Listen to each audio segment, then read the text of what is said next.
Dear brothers and sisters, almost every person you talk to right now is overwhelmed in some way. Work is overwhelming. Family is overwhelming. Something is overwhelming. I'm stressed out. I'm looking for something. There is an emotional component of you, a physiological component of you. And while it is connected to the spiritual does not tell you to neglect those. Okay? However, when we talk about balance, when we talk about finding an outlet, one of the ways that we fail is that we restrict the discussion to time. Your family has a right upon you.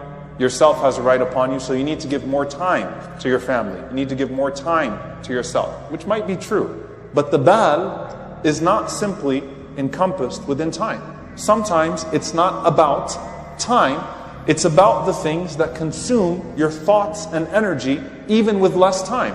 Alright? So if you give more time to these things, but you don't treat the bal, you don't treat what it is that is consuming you, then you're not going to solve anything. It's not just a matter of giving more time here or giving more time there. It's not just a matter of taking more days off for vacation. It's not just a matter of taking more walks. All of that is good for you. But you can't treat this just in terms of time. Finding an outlet for what burdens you and removing what burdens you to the greatest extent possible is what's going to actually make you a more complete person. Is what's going to actually bring you to a desirable state.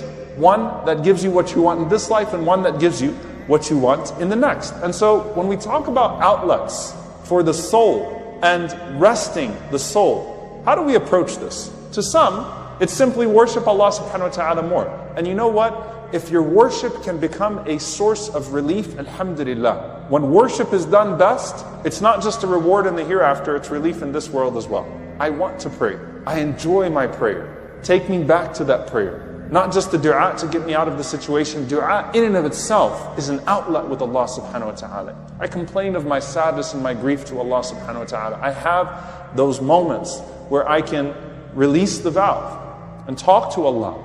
The very act of dua is comforting to me. Whether I get exactly what I'm asking Him for or not, the very fact that I get to go into that dua and have that conversation, I feel so much better. Think about a person that you really love, just talking to them, the comfort of their voice, the familiarity of their voice. There's a release of tension there, there's a release of stress there just because you got to talk to someone. You know, it's really great to talk to you. 30 minutes, an hour, whatever it may be, just having that person on the other side of the phone. What about when a person goes to dua? So dua is like that valve to just go into dua. Whether I'm doing tasbih or istighfar, glorifying Allah or seeking His forgiveness. Whether I'm asking Him for something of this life or asking Him for something in the hereafter. Release, right? I take it to Allah subhanahu wa ta'ala. I am in those moments with Ar-Rahman. Al-Khalwa bil-Rahman, to be alone with Ar-Rahman is the greatest rahmah to our lives. Let it out. Complain to Allah. It's okay. As long as you're not complaining to Allah about Allah, complain to Allah. Talk to Allah. Relief. So the greatest relief, if done right, is worship. The worst burden is sin. Sin bears consequences that burden you. They constrict the chest and they eliminate your reward in the hereafter. Now, here's the thing about that. There's a lot that's in between here. Okay? The greatest relief is worship done right. The greatest burden is sin. What about other outlets in between that Allah has made permissible to us? That Allah has opened up for us? If you remember the hadith of Suleiman al-Farisi radiallahu ta'ala anhu with Abu Darda radiallahu anhu. And Suleiman sleeping in his house, and he realizes Abu Darda is way overboard with the religiosity part. His wife is being left behind. He prays all night long, fasts every single day. He's got no time for his family, got no time for this world. All he's dedicated to is his worship, is his spirituality. And so what does he do? He forces Abu Darda to go and spend some of the night with his spouse. He forces Abu Darda to eat lunch with him. Like some days you need to not fast. You spend some time with your family. And he tells Abu Darda, verily your Lord has a right upon you, your family has a right upon you, yourself has a right upon you. Now, is part of giving yourself to your Lord not beneficial to the self? Of course it is. Again, worship done right, like Abu Darda would tell you, I'm really liking my qiyam here, I feel fine. I don't need to go for a jog, I've got qiyamul layl, I'm okay. So I'm giving my right to my Lord, but I'm also finding relief for the self. And if you are with your family, and you do for your family with the intention of pleasing Allah, isn't li ahlika also li rabbika? Isn't for your family also for your Lord? So what do the scholars mention here? The for yourself part is primarily not something that is worship oriented. You can make it an act of worship, but every human being needs some time. Every single person needs some share of relief, de-stressors. They need time, they need leisure. And you know what's really interesting is Abu Darda took the advice. He said, I find that my heart finds relaxation through some of al-lahu, is entertainment, it's amusements, leisure. Some things that are lahu, it invigorates, it gives me exactly what I need. I need those breaks. Abu Darda is saying, I came to that realization. I need those breaks. They're not necessarily acts of worship, but they're not haram. I don't do disobedience and then worship. I do worship and then mubah, permissible things. So that I can be better with my worship, be better with my purpose.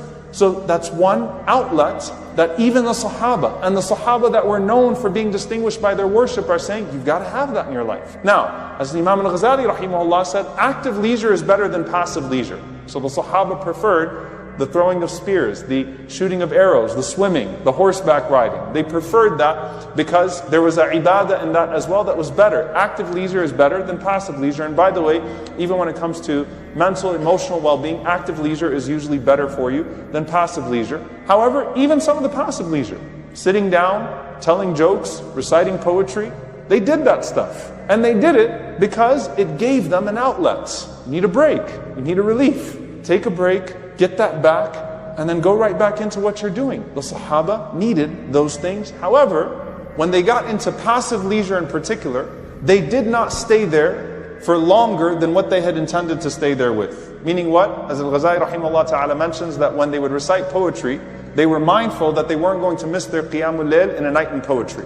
So they wouldn't binge poetry, okay? Because they knew that would sacrifice their Qiyam. They understood, let's sit for 30 minutes, let's sit for some time, let's share some poetry, let's joke around a bit, let's hang out. But they were mindful of the time. And so when they got into passive leisure, because sometimes passive leisure can become way past its time, you can go way past the window, they knew exactly how long they were going to spend in it. They didn't keep clicking the links, right? Keep going down the hole. Keep watching the next video and the next video and the next video and the next video, right? So it's halal in its nature, and there's a boundary that's intended before you even go into it. The next thing that we learn from the scholars in this regard is that one of the things that drains the soul, when we said we don't just address this with time, is that destructive distraction. Destructive distractions. Destructive in what sense? Destructive in how much energy, how much head space, how much heart space they exhaust your soul with. You know, people get into these disputes.